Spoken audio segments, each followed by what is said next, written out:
Virtual Curzon বিডের আরো একটি নতুন ভিডিওতে আপনাদের সবাইকে স্বাগত। কেমন আছেন সবাই? আশা করছি সবাই ভালো আছেন। আজকে আমরা কথা বলবো ইনসেফ এসিএইচ ডিটেলস নিয়ে। ইনসেফ থেকে নতুনভাবে এসিএইচ অ্যাকাউন্ট মানে ইউএসডি যে এসিএইচ ডিটেলস যেটা দিয়ে আপনারা এসিএইচ ট্রানজাকশন করতে পারবেন, সেই ডিটেলস কিভাবে নেবেন সেটা সম্পর্কে আজকে আলোচনা করবো। এর আগে আমি ইনসেফ কিভাবে অ্যাকাউন্ট করতে হয় সেটা সম্পর্কে ভিডিও করেছিলাম, আপনারা চাইলে সেটা দেখে আসতে পারেন। তো আমি অ্যাকাউন্টস অপশনে ক্লিক করলাম। এখানে ইউএসডি অ্যাকাউন্টটা আমি সিলেক্ট করে নেব। ইউএসডি অপশনটা আমার দেখতে পাচ্ছেন। এখানে আমি উপরে অ্যাকাউন্ট ডিটেলস অপশনে ক্লিক করে দেবো। অ্যাকাউন্ট ডিটেলস অপশনে ক্লিক করার পরে এখানে কিছুটা লোড নিবে। ইনসেফ খুব রিসেন্টলি এসিএইচ ট্রানজাকশনের যেই অপশনটা সেটা লঞ্চ করেছে, সেজন্য অ্যাপটা অনেক ভারী হয়ে যাচ্ছে। আপনারা দেখতে পাচ্ছেন রিকোয়েস্ট এসিএইচে এখানে ওয়ার যে ট্রানজাকশনটা এটা আমার আগে থেকেই ছিল, বাট এসিএইচ ট্রানজাকশনের যেটা এটা আমাকে নতুনভাবে নিতে হবে। উপরে দুটো অপশন আমি নিজেই আগে থেকেই করে রেখেছি। আপনারা এটা খুবই সহজ, আপনারা চাইলে নিজেরা খুব সহজে করে নিতে পারবেন। তো বেসিক্যালি আমরা আমাদের এখানে ভেরিফাইটা হবে সামসামের মাধ্যমে। সামসামের মাধ্যমে কীভাবে ভেরিফাই করতে হয় সেই ভিডিও আমি এর আগেও করেছি।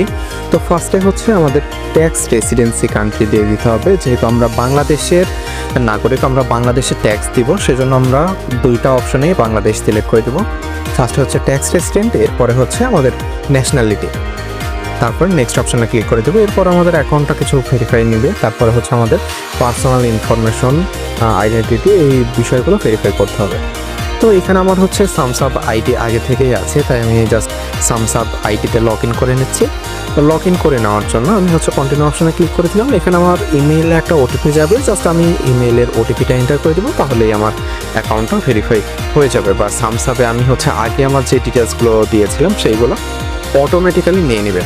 তো এখানে জাস্ট আপনি দেখতে পাচ্ছেন আমার এখানে এক্সট্রা কোনো ডকুমেন্ট সাবমিট করা লাগলো না, বা নাম এটি সাবমিট করা লাগলো না। সরাসরি ফেস ভেরিফিকেশন দিয়ে এখানে আমি আমার ফোন নাম্বার এন্টার করে দেবো।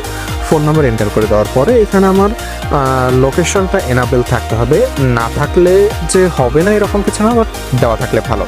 এখানে আমি ব্যাংক স্টেটমেন্ট দিয়ে দেবো। ব্যাংক স্টেটমেন্ট আপনাদের অবশ্যই থাকতে হবে। ব্যাংক স্টেটমেন্ট না থাকলে আপনারা এখানে অ্যাড্রেস ভেরিফিকেশন করতে পারবেন না।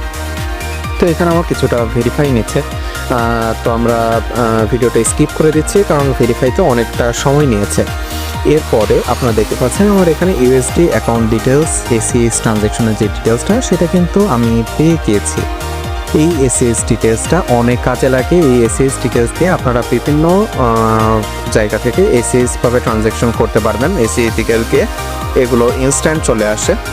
তো এইভাবে খুব সহজে আপনারা এসিএইচ ডিটেলস পেয়ে যাবেন। আপনাদের যদি কার্ড প্রয়োজন হয় এই অ্যাকাউন্টের সাথে আপনারা নতুন করে কার্ড অর্ডার করতে পারবেন। এখানে উপরে আপনারা দেখতে পাচ্ছেন ওল্ড কার্ডের অপশনও আছে। এখানে আমি নিউ কার্ড অপশনটা ক্লিক করে দেবো।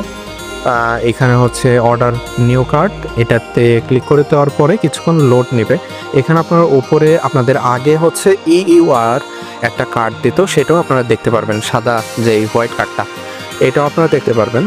তো আমি আবার ব্যাকে চলে আসছি। কার্ড রিকোয়েস্ট এখনও প্রসেসিং হচ্ছে। তো এই বিষয়টা আমাকে অনেকে বলেছে যে তাদের অনেক সময় লাগছে, আপনারা একটু ওয়েট করবেন। এখানে কার্ড ডিটেলস আমরা দেখতে পারবো, আমরা কার্ড ফ্রিজ করে রাখতে পারবো সিকিউরিটি পারপাসে, বিলিং অ্যাড্রেস আমরা দেখতে পারবো। এই সব কিছু আমরা এই অ্যাপ থেকেই আমরা দেখতে পারবো। তো এটা ইউএসডি কার্ড, যেটা আপনারা আপনাদের গুগল ওয়ালেট অথবা অ্যাপেল ওয়ালেটে অ্যাড করে পেমেন্ট করতে পারবেন।